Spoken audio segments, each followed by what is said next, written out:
Hey man, well thanks for being back. I know it took a little bit of planning to get here. Yes, it did. 11 hours on the road too. Wow. But This to dedication quote right Jason, there. well, doesn't he live in Texas? So you were here about a year ago, Yes, sir. right? So tell me what you've been doing. How did it help you? How did it help you? And what you have been doing with it? So I changed up my entire routine. I mean, I got rid of pretty much I don't have not one piece of equipment that was the same. Wow. I got in touch with some very knowledgeable guys that are up there that really helped me out a lot. I asked a bunch of dumb questions. They gave me a bunch of great answers after telling me how dumb the questions were. Mm-hmm. But no, like I said, I changed my entire routine. I don't have anything that's the same anymore. What were some of those dumb questions that you were asking that now that you look back, you go, holy crap, I can't believe I was asking those questions? Well, I mean, just simple stuff. Kind of like my buddy Bill Elliott. Mm-hmm. I was expanding with an actual expander mandrel, and he just said, Remington, what kind of neck tension are you trying to run? I said, 2,000-3,000, it's just somewhere in there so I can start playing. He said, try a turning mandrel. Mm-hmm. You know what? That makes sense. Why didn't I just think of that? And to me, that was a dumb question. Well, but to I didn't clarify, know. a turning mandrel is smaller than an expanding mandrel. Correct. Now, okay, yes, that's true. And that's where I always recommend 21st Century, because 21st Century makes mandrels Yes, sir. in incremental. So the typical mandrels that used to exist were expanding mandrels and turning mandrels. Because the whole purpose of the mandrels was for a neck turner. Okay? Mm-hmm. So the turning mandrel is the mandrel that you use so that it fits the expander on the mandrel on the neck turner snug. Yes. The expander mandrel is bigger, so that's the one that you use to expand. So obviously that's where the terminology comes from. But so you start using a turning mandrel. Correct. Uh-huh. Yes, sir. And it really made stuff start feeling a little bit different. Mm-hmm. As far as whenever I would actually run it through the press and seating my bullets felt a lot better also. Mm-hmm. More consistent, I guess you would say. But see, that's just one of those things that I don't think most people would know. You know what I mean? And that's just it. Lack of knowledge, lack of experience. Mm-hmm. I mean, the first time I came here, I had only been loading for 2 months, something like that. So I'm still new to this stuff. Right.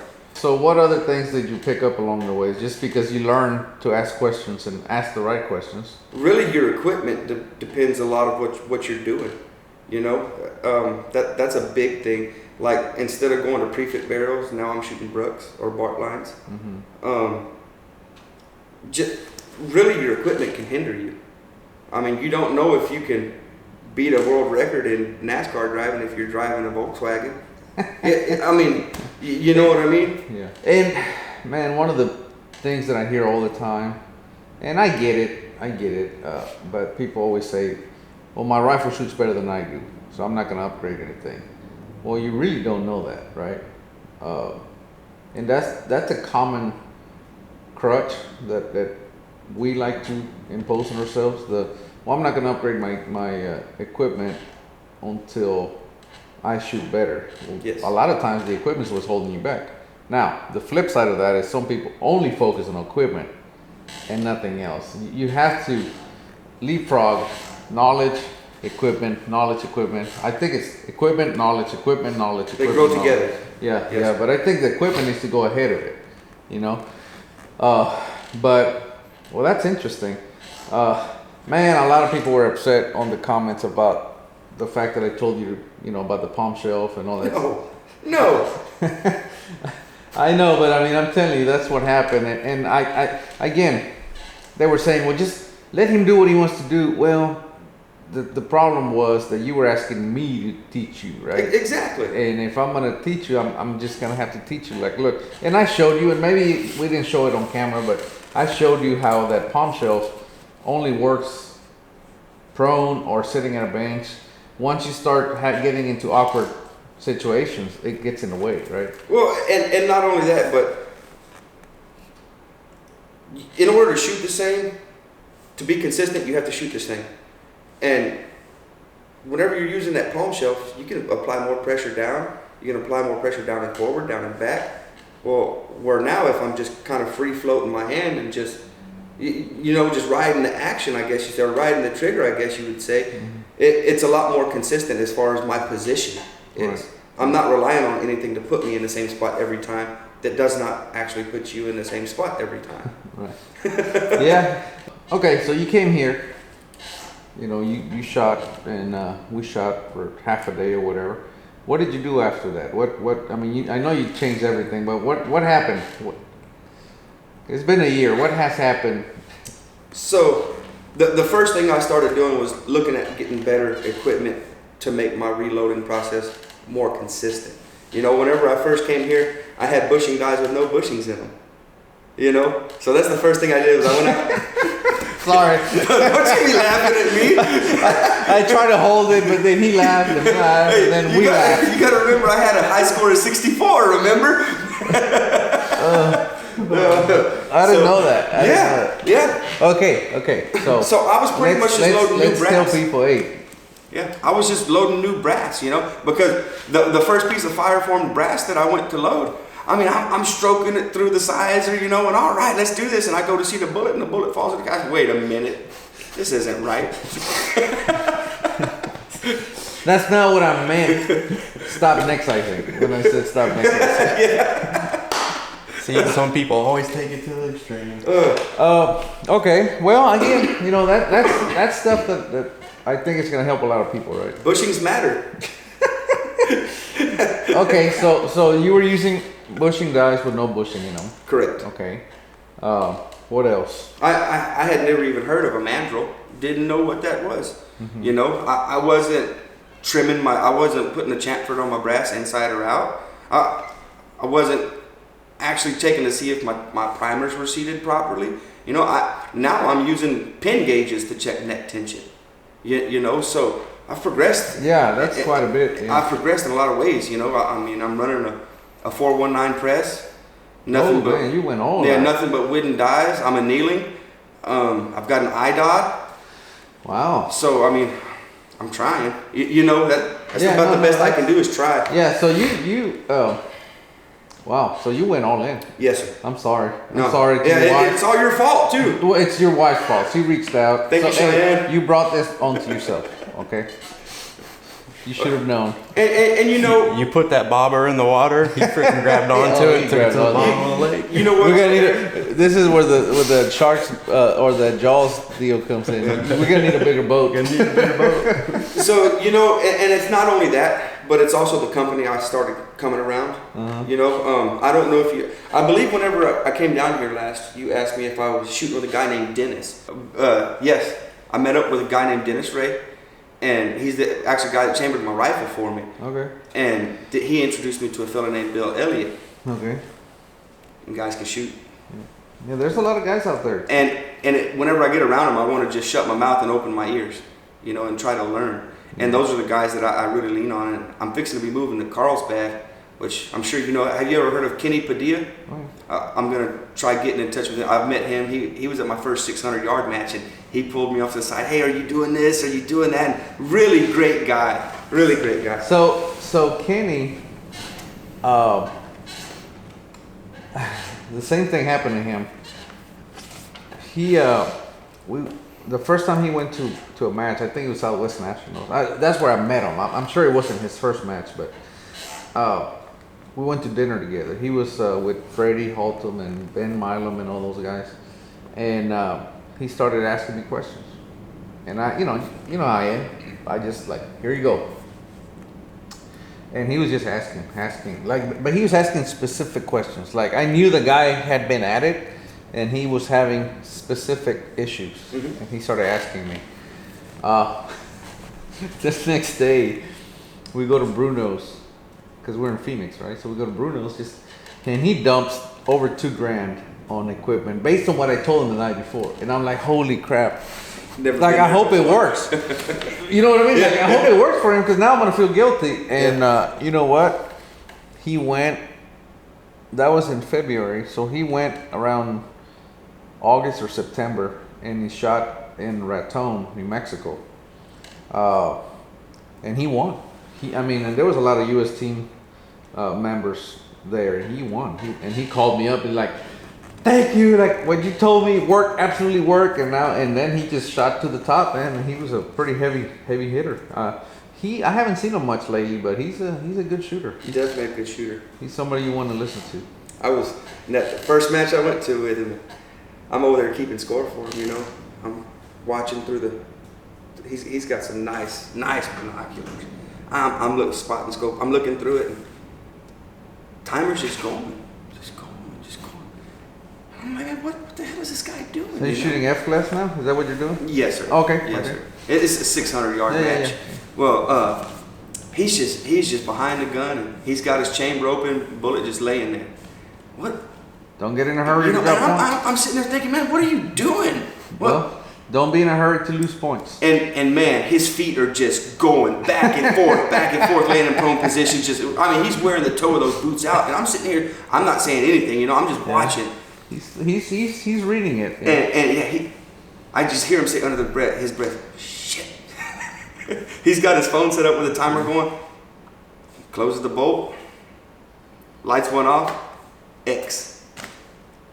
He rolled over. Oh, I haven't had to shoot in full value all day. It was his last shot of the match. Oh yeah, Kenny, he's a good guy, man. He's good people. Yes. And he just happens to have the knowledge, so he's a good one to hang on to. Yes, sir. So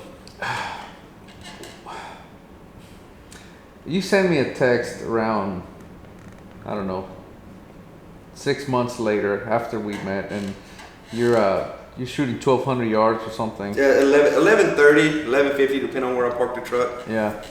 And all of a sudden you're using Kestrels and ballistic calculators, and because I remember you were one of those when we met up. I said, what kind of ballistic app do you like? Oh, I don't use that. Remember that? Yes, sir. And I went out and bought a Kestrel and a lab radar. Thanks a lot. So how has that moved you forward in this game? I guess let's call it a game. Or journey. I really haven't been shooting much long range. Mm-hmm. I've mainly been trying to focus on tuning my rifles, my ammunition more than anything. So I haven't really used the Kestrel as much as I would have liked to. I've still got a big learning curve on the Kestrel. This is where this guy can help you. Yeah, I've still got a big time learning curve. I was talking like that fella Bill Elliott. He's an older fella, so he's not too tech savvy like myself. We were both mechanics. Well, I'm over here asking him questions. He's like, Remy, I'm still on kindergarten with this stuff. I'm getting taught this stuff too. Yeah. So that would be a great benefit if I could learn a little bit better. I'm trying to true it with my muzzle velocities out at yardage after watching what my impact is and my actual dial up is, so the Kestrel can calculate the velocity between it and the lab radar. Mm-hmm. So the video I sent you was the first time I had ever had a first round impact at 1,132 yards. Dang. And that was with my 260, and the wind was blowing, I can't remember, 15 maybe 20 mile an hour, and I laid that old 260, and I was shooting out of the bed of my truck again, and I laid it down out there, got 3 out of 5 at 11:30, in severely wind switching conditions. Yeah. That's pretty good. The lab radar has made a big difference. Knowing your speeds? Yes, sir. And it took me a while on that thing to not really rely on it. Yeah, and that's good. That's actually a good thing, because you want to make sure that you can trust it, right? You can't just blindly say, okay, I'm going to trust this thing 100%, whatever it is, right? You have to test it, put it through its paces, assume that it's broken, right? Yes. One thing we didn't talk about on the video, there was so much that we talked off camera, but you brought like 4 or 5 different loads that day. Yes. Remember that? Yes, I did. And what was the reason for that? Because I didn't know what my gun liked. Okay. So you had different bullets, different powders, different charges, different everything. I think I brought some 200Xs, some 185 jugs, and some 175 OTMs, all from Berger. And the charges were different or the same? No, all different charges. Yeah. So how were you? But getting- between the 3 loads, let me say that. Really, what I would do is I would look up on forums and say, hey, people are having luck with this, so I would load up around that area, go out and shoot. I didn't know nothing about seeking depth. I was just loading to load. You know, Right. hey, I can close the bolt and it fits in the mag. I remember we had a conversation about that, and I asked you, off camera. I said, well, "Why do you have so many different ones?" He goes, "Well, I don't know what my gun likes." And I said, "No, you got to find out. You can't just guess at it. Remember?" And I remember your exact words. it still wasn't getting through, right? And then I said, "Well, what do you do?" You're like tune engines and things of that nature, right? And I said, "Okay, if the engine's not working, you just don't replace the engine, right? You tune it. Yep. You change this, change that, just little minor things at a time until you get it running smooth." And I think it's finally when it hit home that, so the 200s, for example, in that test that you were doing, we're just throwing stuff at the wall, right? And let's just say you came up with the 200s as being the best load, right? But if you do a full test, the 185s might have been better, Correct. right? But you were not doing that. You were just getting some data online, which is kind of dangerous because, their setup may be totally different than yours. I didn't even have a reloading manual. Oh, yeah. You know, You were winging it. I was winging it, buddy, completely. Well, I'm glad it helped, and I'm sorry it has cost you so much. Hey, it's part of the game. You know, you want to get in this game, you can't. Well, just it's like sit back. racing. I people always ask me, how much does it cost? And I go, well, how small do you want your grips to be? Right? Yeah, there you go. Because there's a big difference from going from 1 MOA to half MOA than from going to half to a quarter. Yes. And then from going to a quarter to an eighth, exponentially more expensive and more time. Continuously. Well, consistently. Yes. Right? Yes. And There's even a difference. Even the benches guys are having a hard time. Those guys shooting zeros sometimes, but sometimes they shoot quarter MOA, and to them a quarter MOA is just a bad day, right? But that, shooting in the ones, they call it in the ones, where your groups are 0.1 whatever. 0.175, 0.196. From 0.100 to 0.199, right? That's a hard place to get to consistently, right? So anyway, everything just, it just gets harder. So now you have, so that day you brought a 308. Yes, sir. Correct? I don't even know anybody that shoots a 308 anymore. I couldn't tell you. Oh wait, this guy does. with his CNRs, as he says. Yeah. What are you shooting now? I heard you say a 260. So today, what I brought, thanks to Dennis Ray out there, a straight 284. Oh, you're moving up. Yes, Up. sir. Yes, sir. So that's where the neck turner comes in, huh? Well, and that's the thing. So whenever I first met Dennis, he didn't know me from Adam, So whenever I approached him about building me a rifle, he chambered it with a semi-spec. He didn't know how I was reloading or anything. Well, after talking to him and taking measurements and stuff, this next rifle, I've got a barrel on the shelf and a Panda Action at his shop right now, and he's gonna build me a turn neck, a tight neck chamber. So this one right now, I'm running the brass that is a no turn neck. Well, good. So, are you shooting this thing off a bipod or Yes, rest sir. or what? Yes, sir. I'm in the process right now trying to find me a decent rest. Okay. I would like a coaxial, but hey, beggars can't be choosers, right? Okay. Well, man, that's quite a journey. Yes, sir. Okay. In a short amount of time. Yeah. You also said something about a 260. Yes, sir. Do you also have a 260? I that believe I gone? have 3 260s. Oh man, he got it bad. I think I've got 4 308s, and which I mean, I love the 284, How but bad- the 308 holds a spot in my heart, man. See, he knows. He How knows. How bad does your wife kick herself for getting you introduced to me? Every time you come home with a new rifle. Well, so that's one of the things, well, how much did that cost? Oh, well, that's $75. It's not bad. It's like that meme. Is that my biggest fear Yeah. in life is that my wife sells. When I die, my wife sells my rifles for what I told her I paid for them. Yes. No, really, Cheyenne. She's super supportive of it. Good, you know, good. she says, this is what your passion is. I want you to have fun, and I want you to succeed. You know, if you need it, get it. You know, she ordered my 419 press for me. There you go. Yeah. No, I can't complain. She's very supportive of it. Yeah. That's a nice press. Jason has one, but Can't stand it. You got to buy a special die to prime on it. oh really? Yeah, I haven't bought my individual primer seater yet. But yeah, it sucks. I looked at it, I was like, how do you prime on this thing? Well, it's a reloading press, not a repriming. Yes, it is now. But anyway, no, it's a really nice press. I mean, they asked me about it originally, and I told them don't do a turret press. Don't do a turret press. They suck. They have wobble. But you know, they made a turret press, and they all those things that I said I didn't like in a turret press, they took care of it. So I mean, those guys, they know what they're doing. Really consistent. Yeah, they're good guys. I mean, they put a lot of time and effort into making things perfect. Yes, sir. Which is really good. It's about 22 to 25 mile an hour out there. Do you have any questions? Do you have any, before we get out there, something you'd like to maybe ask or know? Right now, what's popping in my head, I don't have any specific questions except for coach me today, please, because teach me what I'm looking at. Okay. This is one. I went to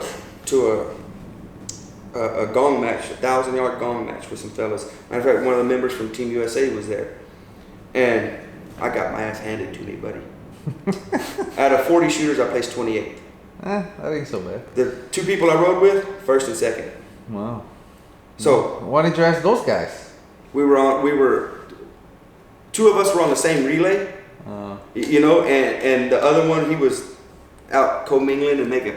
I really don't like to ask. They're plain and simple. Well, that's okay. If you're riding with those guys, right? See, because I can give you some pointers, but those guys actually saw. Now you're actually comparing notes on the same conditions, right? Yes, sir. And those are the right guys, and you can point blank say, look, guys, I'm trying to learn, so this bothers you, tell me, but what the heck, man? What the heck were you guys looking at? You know what I mean?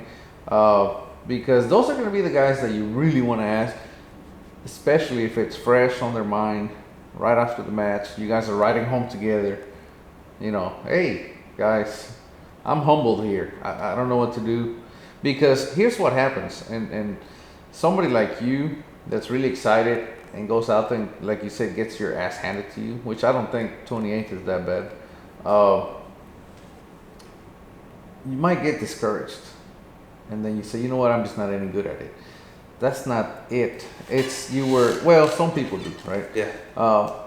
Sometimes all it takes is you're looking at the wrong flag or the wrong thing. You know what I mean? Sometimes it's so minute, like you're so close, but you don't know it, right? Until you ask. So the best thing that you could have done is ask those guys, especially if they placed first and second. Well, I did ask afterwards, and the one question I remember asking was, whenever you guys are behind the scope, are you kind of checking out the wind flags, or y'all watching Mirage? Oh no, Mirage. I was watching the wind flags, and you have one set doing this one going that way, and one coming this way. It's like, well, Mirage is doing the same thing. Well, and that's another thing they told me, that where you watch the Mirage. Yeah, I was gonna say. So Mirage is always the same thing with the flags. Yes. You said flags are doing this. Well, it's not the same flag doing all those things. No. It's one is doing one thing, another one's right. It's finding the right flag, right? And the easiest way, typically for new shooters, or I'm just gonna call them new shooters, right? Amateur shooters, they shoot, they miss the shot.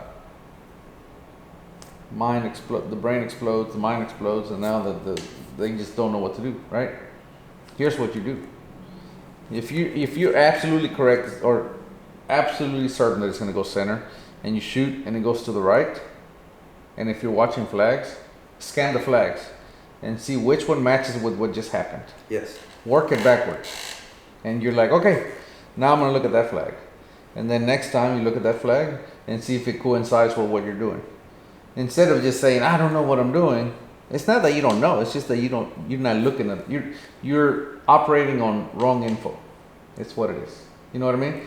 It's like the typical example that I use is if I send you to San Antonio and I give you a Houston map, you're gonna be lost. Yes, it's not gonna work out so well. And that's what's happening. You just have the wrong map, right? I need to get time behind the seat and actually watching the conditions. Well, but practicing. yeah, but like I said, in that day, you didn't have that option, but you always have the option to work it backwards. Yes. Because the shot's already lost, it's gone. Might as well use it to learn something, right? As far as the Mirage goes, correct. It depends, Mirage does the same thing. It can go that way, whatever. So you have to find where it's accurate to where you're at, the range, the wind direction, whatever. Once you find it, it's going to make things a lot easier for you to, find the correct, same thing, the wind condition, right? Yes. But yeah, I mean that all comes with experience and just not panicking when you lose a shot, when you drop a shot or you miss a target. Don't panic. Go, okay, what happened? And then you'll start to learn to do that. Yes, sir. There's nothing wrong with missing one. It's missing two that gets really annoying. Oh, and I missed a bunch that day. Yeah. Well, back to back. You know what I mean? Because you should, especially if you saw your miss, you should not miss the next one, right? Correct. And most people are very timid on their holds. They miss right? So how big was the target? Oh, we went from, I believe that the sighter itself was 18 inches, then it dropped down to What distance? 1,000. Okay, so that's only 1.5, Yeah, then 1.8 MOA. It gradually started dropping down to a 2-inch. Wow. But okay, so that's 18 inches. That's 1.8 MOA, right? Let's just call it 2 MOA or 1.5. Okay. If you miss right, how much you move left? It depends on how much you missed right. Well, I mean, let's say, Like for example, what is the minimum you move to the right? So compensate. What I normally do, and I take this back to before I use the Kestrel or anything like that. If I'm shooting and I see my impact come 3 MOA to the right according to my hash mark, I just come over 3 MOA to the left. Mm-hmm. And use my hash marks in my scope. Right. Yeah. But what I'm saying is, if you miss right, and you don't know, let's just say you know that you missed right, the minimum you should move is the width of the target. Think about it. Okay. No, I see exactly what you're saying. That's the minimum. Yes. And a lot of people, they'll miss to the right, and they'll be like, I'm gonna move like 2/10 if they're shooting mills, or I'm gonna move a 1/4 MOA or a 1/2 MOA left, and then they just inch it, and then they miss 4 or 5 shots trying to get back on target. Yes. You should at least, the minimum is 1 target, because imagine you just mirroring the target. Yes. Right? Yes. But yeah, I mean that's just, but it's nerve wracking. I know you're on the clock, you're shooting, you miss. You're not supposed to miss, right? So the minute you miss, you're like, what? Panic, right? Well, and so I was doing a lot of just watching the entire field whenever I was shooting, and whenever I was not shooting, there was a lot of folks out there missing. Oh. That the wind was horrible, switching back and forth. There was a lot of shooters that did really, really great, and some that just did not do so. You got to great. factor that in too, Yeah. So I didn't feel nervous. Just like right now, I'm not nervous. I'm coming over here to have a good time and learn. And whenever I get around Bill and Dennis and Kenny Padilla and I go to these matches with these guys, I don't get nervous. I just go out there. You know what? I'm having fun, and I plan on learning something today. Yeah. Whether it's from them or whether my rifle tells me something or whether the wind tells me something. You're not going to come in this thing and just kick everybody's ass today. That's my plan. You're gonna do One thing I want to say real quick, sorry for Yeah, go. interrupting. That you got to learn this quick about the Kestrel, right? Great tool, but you're getting the wind at your position. Correct. It You're does not exactly type right. it, so don't. It's just a starting point. No, you're exactly right. And that's mainly the reason I hardly ever use it. Where I shoot across 2 valleys. You know, and one goes this way, one goes that way, and it's like, man, I don't know what this wind's doing. So what I would do is I would just take it, and it would get me close, and I said, okay, look, hey, I missed to the left, so I'm coming over to the right, and now I'm stinging it, you know. So, and then if I go to my 11:30, that's whenever I come out of the valleys up to a flat spot. So now I go through at least 3 wind changes, you know. So we'll see what happens. New Mexico's tough shooting. That's awesome. Oh, yeah. New Mexico is tough shooting, man. All right. Any other questions before we get out there and deal with the wind? I gotta go set up targets. That's not a On question. target. No, it's a statement. Anything else? No, sir, not really. Not that I can think of. All right. So now you're talking to you from a year ago, or somebody who's starting out. What would you say? Like, what would be the best thing? Maybe the one thing that helped you the most, or anything like that? Don't be scared to ask questions. And don't just jump into it.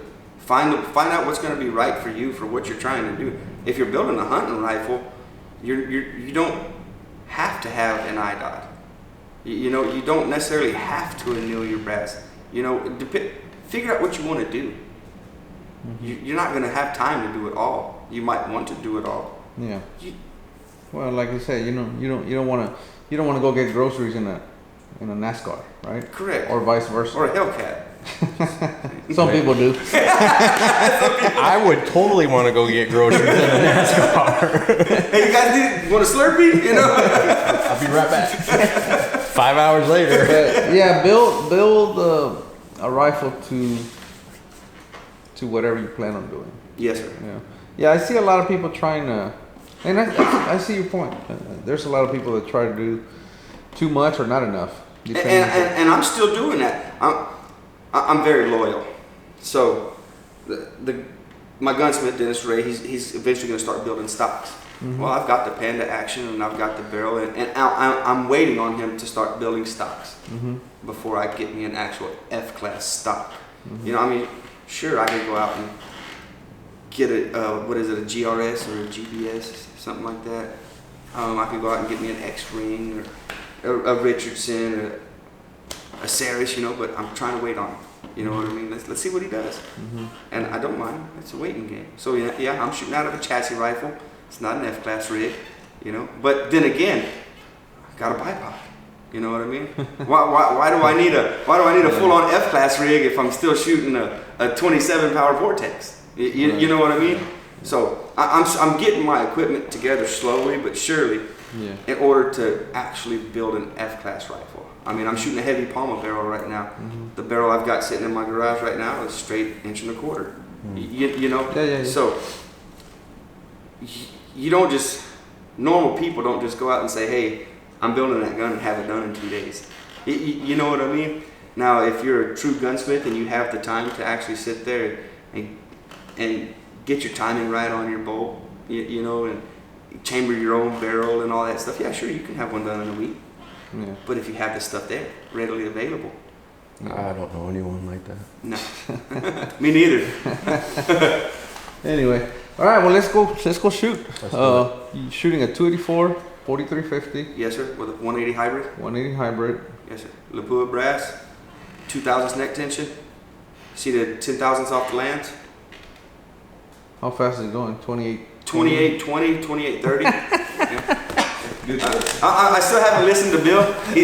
He tells me, he says, man, just try it, slow it down. And America, I mean, slow it down, huh? and I'm If it eventually, works, it works. Exactly, and I'm going to get there. You know what I mean? Like an idiot, I'm in the process of moving from over by Hobbs to Carlsbad. Well, I took all of my reloading stuff, put it in boxes, and got everything ready. And I said, I'm gonna go test before I go shoot with Erik. You know, I went out there and tested. I'm like, well, shit. Now I gotta reload. Yeah, so, that's what happens. Yeah, but no, I'm gonna eventually try slowing it down. It's for me so far. It's never ending. You're never done testing. You're always testing. So the next time, whenever, like for example, once my lands start getting a little bit further out and I need to revisit my seating depth test, which I don't really have to revisit the test as long as I keep checking my my distance to my lands. But anyways, I'm gonna try slowing it down a little. Wait, slow down. What did you just say? What do you mean by that? As long as I confirm, like, okay, for example, every time you shoot, you know that your throat's eroded. Okay. You know it. So right now I've got a spread of 5/10, 5/1000ths. Okay. That I know that my node is in. You know, once I start getting outside of that node, because every time I reload, I will check just to see where my Check base what? to ogive is.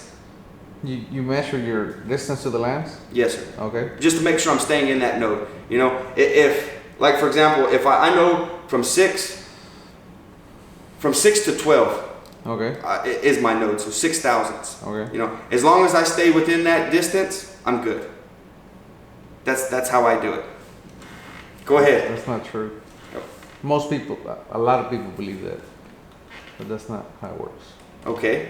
When you first chamber that barrel, Mhm. or had it chambered, you were measuring distance to the lands, right? You're measuring on a freshly cut, perfectly tapered throat, right? Well, now, do you have more scope? Yes, sir. Have you looked what the throat looks like now? Yes, It sir. doesn't look anything like No. it. But yet you're still saying, you know, I got 5,000. You look 5,000 on a caliper. So open them Well, a 5,000. sheet of paper's 3. That's what I'm saying. And you're still relying on you're assuming everything's the same. And it is not the same. So I don't believe in that. I mean, a lot of people do that. You know what I mean? And some people are diehard will say that's what works. Fine, if you believe that. If it works, right?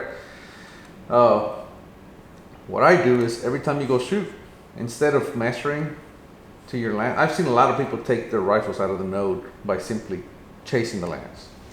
Okay? So just when you go out, take your, what's your base to ogive? 2.3 what? Whatever, let's just say. I've got it all wrote down in my let's book. say it's 2.310 or 3.320, let's just say, okay? Let's say that's where you're loading, 2.320. Well, next time you go out, take your 2.320s and load 5 at 3.223, 3,000ths long, and just shoot them and compare the groups. If your 3.320 still look better than 23, then you don't need to do anything. Until you go back out again, you know, like I say, you're always testing. Take 5 again, 3,000ths longer. And if they shoot just as good or better, guess what? Your new seating depth is 3.2, whatever, 23. 23 is your new seating depth, Okay. right? And forget how many rounds you have. Forget how much throat erosion you have. Believe the target. Right? Yes. Just the target. That's going to be the ultimate thing that you worry about, right? What it tells you on target. And that's a super easy test to do. Just load it 3,000 longer and see if, and that'll tell you if you need to move or not. So here's the question. Let's say your throat says that you need to move forward 3,000ths. Mm-hmm. And then you go shoot on target. And you compare your current load with 3,000ths longer. But 3,000 longer shoots worse. Would you believe your measurement or would you believe the target? So, But here's what happens, and I'm pretty sure this is what happens, right? You just measure, you move it, and you never compare. so I can attest to what you're saying. I can give you an example of that. All right? So, whenever I was supposed to come over here in December, Mm-hmm. well, I sent you a video of different seating depths. Mm-hmm. And I don't know if you really watched the video or not, but I found a note that I think it was from 18 to 25,000ths. Mm-hmm. Notice I'm not loaded at that today because I tested different groups. And this one was more consistent. Yeah, you know what? This one gave me decent groups. This one right here was more consistent. Mm-hmm. And I noticed that I could load up to that 25 and go take 5 out today and go shoot one group. And I could, you know, I'm shooting a 3/8 group, you know, and then I could go out tomorrow and shoot a 5/8 group. Mm-hmm. And wait a minute, something's not right. And man, I don't know if this is a good thing or bad thing, or just me being paranoid or confident or whatever it is, but I check every round. Every round. I'm measuring shoulder bump every round. I'm measuring seating depth every round. Mm-hmm. And man, it's a time killer, but I do it. So I know that my loads are on. I try my best to shoot in the same position, same pressure every time. And for the groups to not coincide with each other, even though everything is the same. So, man, something is not right. So then, boom, I'm going back to the drawing boards here. So now I'm loaded up at 10,000s. So it's never ending, it seems like. It's always changing. But did it make sense what I told you? Yes, no, it does. Because oftentimes conditions change. Yeah, well, oftentimes, like I said, people will simply measure, and they're like, "That's my new seeing depth," Yes. without ever confirming on target. If you know, if you can do that, at least confirm. You know? Exactly, and that's what I do. If I go out and my group opens up to 1/2 inch, I'm like, wait a minute, no, something's not right here. Time to retest. I said that one time that if I can't get better than half MOA on an F-class rifle, I just pull off the barrel and No. He did not say half. He did not say half. He said quarter. No, if it shoots half, I pull it off. I thought on one of your videos you said if you can't shoot quarter MOA with your F-class rig, you rebarrel it. Well, it's I guess the same thing, right? If I can't get down to quarter, Yeah. just rebarrel it. Yeah, because it ain't gonna be competitive. But I think at some point I said if it shoots half an inch, I consider it shut out. Yeah. You know, it's just back to. Well, whenever you've got 200 rounds on your barrel, you know, when you go out there to test, and you're like, well, that's definitely not the one I want to shoot, you know? So. Yeah, that's what happens. All right, you ready? Any questions for this guy before we get out there? Man, I'm ready for you to teach me if you don't mind. You know, I'm willing to learn. All right. Some fun out there in the wind. That's what, man, I walked out the door this morning. I said, oh, it's going to be like this again. I like it. Yeah, it's windy. Windy. This is not going to be good. All right, let's do it. Hey, what did you do? Hang on. Here, you come look. Come look at this. All right. 308. Oh my God. Drove 11 hours and brought the wrong gun. As soon as I opened the case, I looked. I said, I brought the wrong damn gun. Oh man. Oh, you got a 308? Yeah. We got ammo for that. And I